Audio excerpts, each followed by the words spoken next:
My pregnant girlfriend slept with her coworker, then joked, "What if you're not the father?" When I asked for a DNA test, she panicked. Then her mask slipped. Plot twist, what if you're not the father? Those words destroyed my life. My girlfriend Val said this at a family barbecue while my cousin was holding our 3-month-old daughter. Everyone went silent. But when I found the text messages on her phone, I discovered this wasn't a joke. It was a confession. Hit that like button if you think every father deserves to know the truth, because what I found next will completely shock you. The moment Val said those words, my world stopped. My cousin Jessica was holding my daughter Luna, talking about her beautiful amber eyes and dark hair. "Where did these features come from?" she asked innocently. That's when Val laughed and dropped the bomb. Plot twist, what if Cade's not even the father? Dead silence. My brother Jake stopped grilling. My mom nearly dropped her drink. My dad muted the TV. The entire patio just stared at Val like she'd lost her mind. You could hear everything, the neighbor's dog barking, distant fireworks, kids playing in the background, but our group had gone completely quiet. It was like someone had pressed pause on our entire family gathering. Val's face went bright red when she realized what she'd said. She quickly tried to cover. "Kidding. Obviously kidding. Look at that little nose. That's all Cade." But Luna's nose looked nothing like mine. Her nose was small and upturned, nothing like my larger features. Her dark hair was getting almost black, and those amber eyes, neither Val nor I had anything close to that color. Something clicked in my brain. All those weird moments during pregnancy suddenly made sense. The secretive phone calls in the garage, the password protection on everything, her phone, laptop, even her work calendar. Her obsession with her boss Cameron that suddenly stopped when she got pregnant. My dad cranked up the music, trying to break the tension. People started making forced conversations about baseball and the weather. But the damage was done. The rest of the afternoon was awkward as hell. Relatives kept glancing between Val, Luna, and me like they were trying to solve a puzzle. On the drive home, I tried to address it. "That was really strange to say at the barbecue." Val immediately got hostile. "Jesus, Cade, it was a joke. Can't you take jokes anymore?" Everyone was being so serious about her appearance, I was lightening the mood. "It didn't seem like a joke. Why would you even think to say something like that?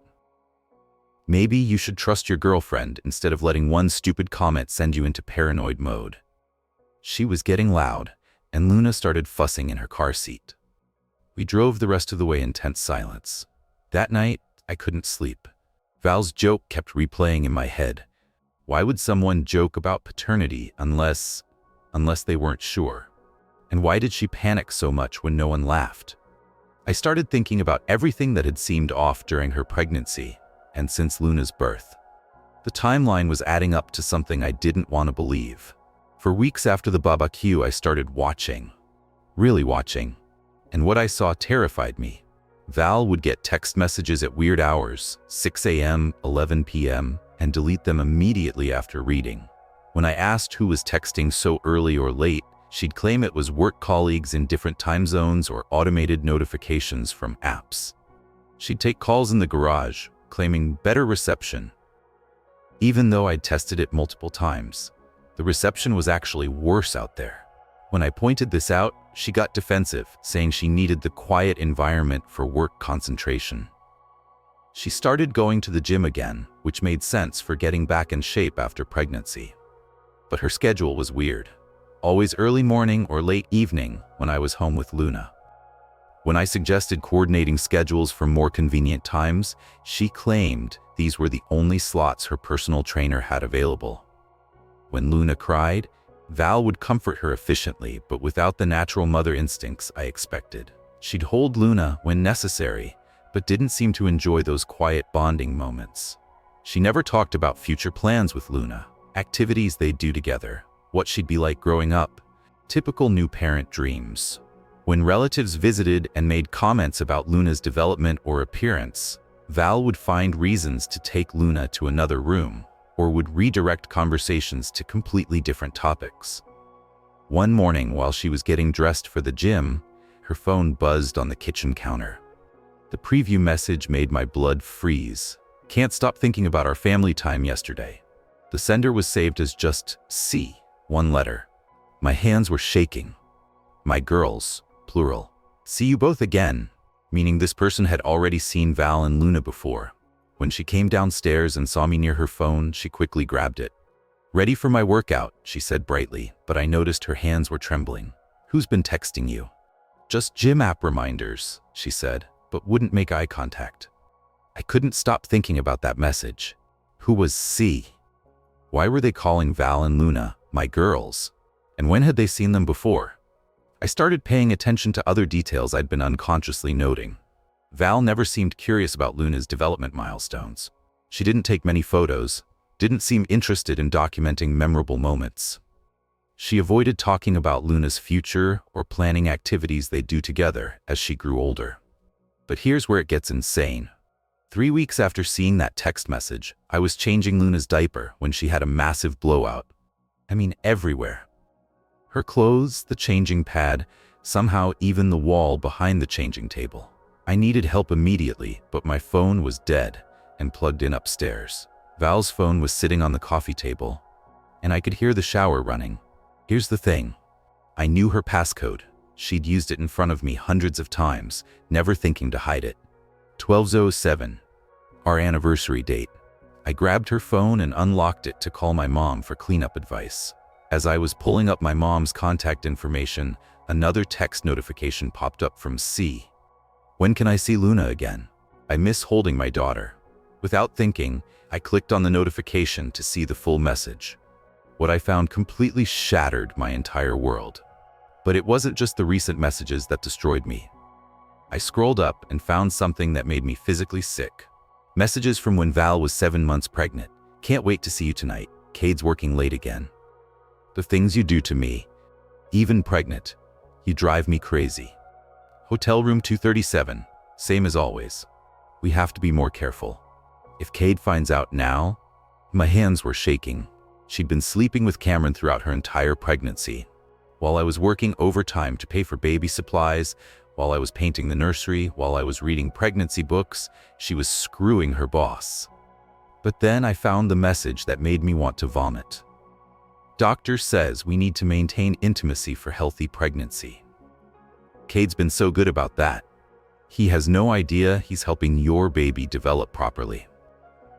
Comment busted if you think I should have confronted her right then, instead of reading further.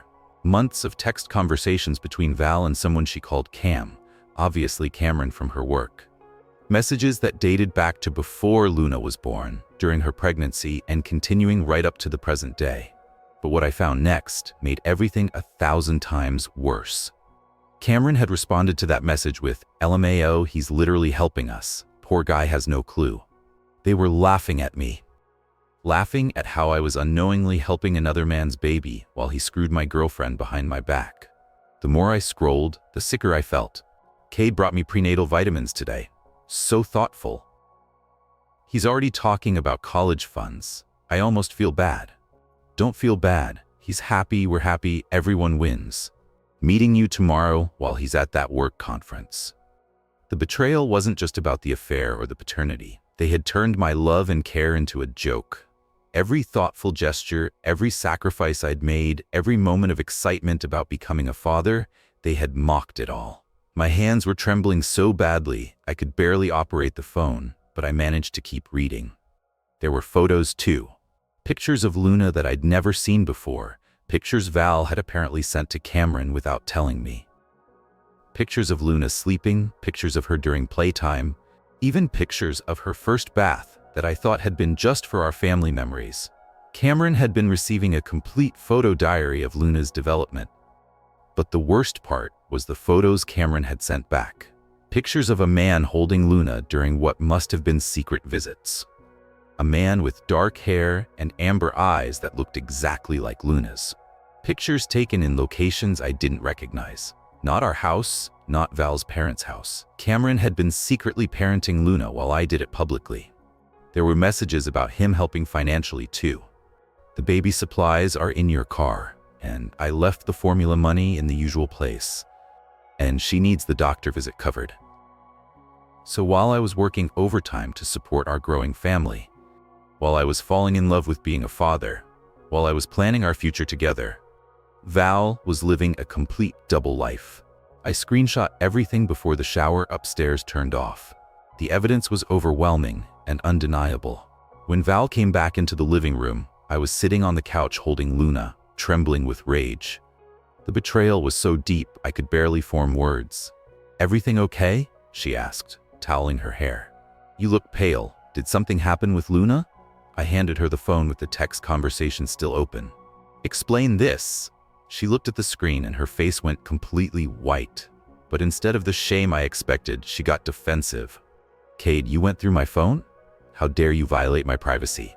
"Privacy? Privacy? You were screwing your boss while pregnant with his baby and making me think I was the father. It's not what it looks like." "Not what it looks like." I read the messages, Val. You were laughing about me buying prenatal vitamins for another man's baby. You were meeting him in hotels while I thought you were at doctor appointments. That's when she finally broke. The defensive mask cracked and she started crying. I can explain." "You better start explaining, and don't you dare lie to me anymore." Through tears and broken sentences, Val started telling me the truth. She'd been having an affair with Cameron for over a year before pregnancy, but the worst part? It continued throughout her entire pregnancy. "You were sleeping with him while carrying his baby?" I asked, my voice shaking with rage. We tried to stop, but the hormones made me, and he said it was natural." "Natural? While I was taking care of you? While I was working overtime to save for the baby?" She kept sobbing, trying to justify the unjustifiable. The doctor said intimacy was important for the baby's development. Cameron said, he said since it was his baby, he should be involved in that too. I felt like I was going to throw up. "So you used my care and concern to help his baby develop while he got the benefits?" It wasn't like that. I felt guilty every day. Not guilty enough to stop. The level of manipulation was staggering. She'd weaponized medical advice to justify continuing the affair while making me an unknowing participant in caring for another man's child. Those doctor appointments you said I didn't need to attend? Some were real, some were hotel meetings. The prenatal vitamins I bought? You were so excited to help? I couldn't disappoint you. Every gesture of love and support had been turned into a tool for their deception. So you just decided I was the father? Without even confirming. The timing worked out. We were trying to get pregnant anyway. I thought if I believed it hard enough, maybe it would be true. The level of self-deception was absolutely staggering. She had literally convinced herself that wanting me to be the father would somehow change basic biology. But you knew when she was born. When I saw her eyes, her hair, I knew. But by then we were already a family. You were so happy being her dad. I couldn't destroy that. Those phone calls during your pregnancy? Cameron? He suspected the baby might be his when I sent photos during pregnancy. He wanted to be involved, wanted to see ultrasound pictures, wanted to help prepare for her arrival. But I kept trying to maintain distance because I was committed to making our relationship work.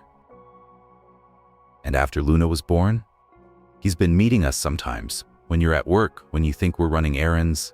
He's been helping financially too. Baby supplies, clothes, things I told you I was buying myself. The barbecue comment?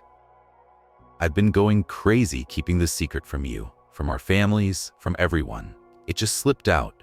I immediately regretted it, but by then everyone had heard it. So for months, while I'd been falling in love with being a father, while I'd been planning our future as a family, while I'd been working overtime to support our household, Val had been living a completely double life. Cameron had been playing secret dad to Luna while I played public dad. I'd been providing for a child who wasn't mine, while her real father contributed money on the side like some kind of silent partner arrangement. The betrayal was so deep, so comprehensive, that I could barely process it. This wasn't just cheating. This was a complete fabrication of our entire life together. That night, I packed a bag and drove to my brother Jake's house. I needed space to think, and I couldn't be in the same house with Val while processing what I'd learned. I told Jake everything. The affair, the pregnancy timeline, the secret meetings, all of it. Jake was furious on my behalf, but he was also practical. "You need to get a DNA test immediately," he said. "Official documentation. not just assumptions based on appearance, and you need to call a lawyer first thing tomorrow morning. I spent the night on Jake's couch, staring at the ceiling and trying to figure out how my life had become such a complete lie. Every memory from the past year felt contaminated now. Luna's first smile, her first laugh, all those late-night feedings where I'd felt so connected to her. Had any of it been real if she wasn't actually my daughter? The next morning, I called Val and told her we needed to have a serious conversation about next steps. I demanded that she tell Cameron the truth about the situation immediately. If Luna was his daughter, he needed to know and step up to take responsibility. No more hiding behind his marriage or his other commitments. Val resisted at first, claiming it would destroy his family and that Cameron had too much to lose professionally and personally. I told her she should have thought about those consequences before having an affair with a married man and deceiving me about paternity for months. His wife deserves to know what kind of man she's married to, I said. His kids deserve to know they have a half-sister. And I deserve not to be legally and financially responsible for another man's child. I also called a family lawyer that morning to understand my options. Unlike some of the horror stories you hear about paternity law, my state actually has relatively clear protections for men who can prove they were defrauded about paternity. But I needed to act quickly. The lawyer explained that I had a limited window to challenge paternity, typically 1 year from discovering the fraud. Since Luna was only 3.5 months old, I was well within that time frame, but I needed official DNA testing and documentation of the deception. The good news, the lawyer said, is that your case is straightforward. You have evidence of the affair, evidence that the mother knew paternity was questionable, and evidence that the biological father has been involved secretly. Courts tend to be sympathetic to fathers who were clearly deceived. I scheduled DNA testing for that afternoon, both for me and Luna, and separately for Cameron once Val informed him about the situation. Ring that notification bell, because at 15:30, I'll reveal how this legal battle destroyed 3 families. The DNA test results came back 6 days later. 0% probability that I was Luna's father. Cameron's test showed 99.9% probability that he was. Seeing those numbers in black and white was devastating, even though I'd already known the truth. For 3.5 months, I'd been completely in love with being Luna's dad.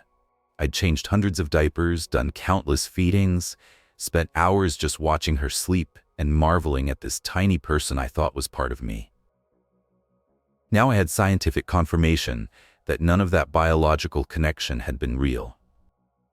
But here's the thing that really messed with my head. The love I felt for Luna didn't just disappear when I got those test results. She was still the same baby who smiled when she saw me, who calmed down when I held her, who had been the center of my world for months. The betrayal was about Val's deception and Cameron's cowardice, not about Luna herself. She was an innocent baby who didn't ask for any of this complicated situation. The aftermath was absolutely nuclear.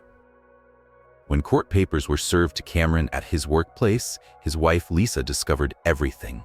The affair, the secret baby, the lies. She filed for divorce that same day. Cameron's professional life imploded. His law firm launched an internal investigation. They discovered he'd been billing personal time as client work, using company resources for the affair. But the real killer was the ethics violation. Having an affair with someone whose case he'd consulted on violated professional conduct rules. Within 2 weeks, he was suspended pending full investigation. His career was over. Lisa wasn't just angry, she was strategic. Her divorce lawyer used the paternity fraud case as evidence that Cameron was an unfit father. A man who deceives his wife about a secret child cannot be trusted with custody, her lawyer argued. The family court agreed. Cameron went from seeing his kids every day to supervised visits twice a month. But the most devastating part? His teenage son found out through school gossip before Cameron could tell him. The kid stopped speaking to him entirely. The divorce proceedings have been brutal. Lisa's lawyer is using the paternity fraud case as evidence of Cameron's dishonesty and poor judgment. She's arguing that someone who could deceive his wife about an affair and secret child can't be trusted with custody responsibilities. Val's world collapsed too. Her company had to investigate the workplace relationship, especially since Cameron had been her direct supervisor during the affair. While office relationships aren't technically illegal, the power dynamic and the secrecy raised serious concerns about professional misconduct. The investigation revealed that Val had received preferential treatment during her pregnancy: flexible schedules, reduced responsibilities, better project assignments, all while having an affair with her boss.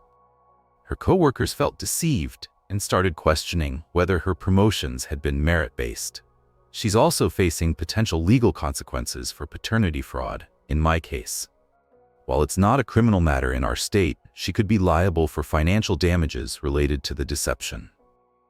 My lawyer is considering pursuing reimbursement for all the money I spent on Luna's care during the months I believed I was her father.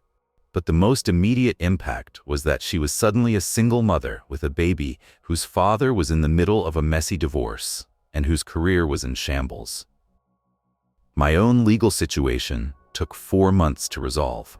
Not the quick process I'd hoped for. Cameron's lawyer tried to argue that since I'd acted as father for months, I should remain financially responsible. The judge wasn't having it. The evidence clearly shows deliberate fraud, Judge Martinez ruled. Petition granted. Cameron's name replaced mine on the birth certificate. He was now legally responsible for child support.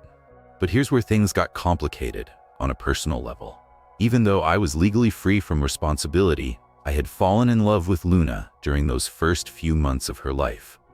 She might not be biologically mine, but I'd been her dad in every way that mattered during her early development. The court offered me visitation rights if I wanted them, acknowledging that I'd established a meaningful relationship with Luna during the period when I believed I was her father. This was unusual, but not unprecedented in paternity fraud cases. My lawyer advised against accepting visitation. "Clean break," he said. "Don't make this harder on yourself than it needs to be. You're young. You'll have your own children someday. Don't tie yourself to this situation." My family was split on the advice. My brother Jake agreed with the lawyer. Move on completely. Start fresh. Don't complicate things by staying involved. My mom thought I should consider visitation if I wanted it, that Luna had bonded with me too and deserved stability. "That little girl knows you as her daddy," my mom said. "Just because Val lied doesn't mean your relationship with Luna wasn't real." It was the hardest decision I've ever had to make. Part of me wanted to stay in Luna's life because I genuinely loved her. But another part of me knew that staying involved would prevent all of us from moving forward in healthy ways. Ultimately, I chose the clean break. Not because I didn't love Luna, but because I realized that staying involved would prevent all of us from moving forward in healthy ways. Val needed to figure out her relationship with Cameron and build a stable life for Luna without the complication of her ex-boyfriend remaining involved. Cameron needed to step up as Luna's father without me as a buffer or backup plan. And I needed to process the betrayal and rebuild my life without constant reminders of how thoroughly I'd been deceived. The decision was brutal, though. The night before my last day with Luna, I held her for hours, memorizing everything about her. The way she smelled, the little sounds she made when she was sleeping, how her tiny hand would grip my finger. I read her favorite story one last time, sang her the lullaby I'd made up just for her, and tried to explain to this tiny person that I wasn't abandoning her, but that sometimes adults make complicated decisions that kids can't understand. She fell asleep in my arms that night, completely peaceful and trusting, having no idea that her world was about to change forever. The next morning, I packed up all of Luna's belongings, clothes, toys, baby furniture, everything I'd bought for her over the months. Instead of giving them to Val, I donated everything to a local children's charity. Keeping any of it would have been torture. But I wanted those items to help other babies who needed them. I found a card in the donation pile that stopped me cold. A Father's Day card that Val had bought for Luna to give me. It had a little handprint on it and said, "Daddy's first Father's Day," in Val's handwriting. I almost kept it, but I knew that would just make moving on harder. I put it in the donation box with everything else. Val tried to maintain contact for a few weeks after the legal proceedings were finalized. She'd text me updates about Luna's development, send photos, ask if I wanted to visit. I think she felt guilty about what she'd put me through and thought staying in touch might somehow make it better.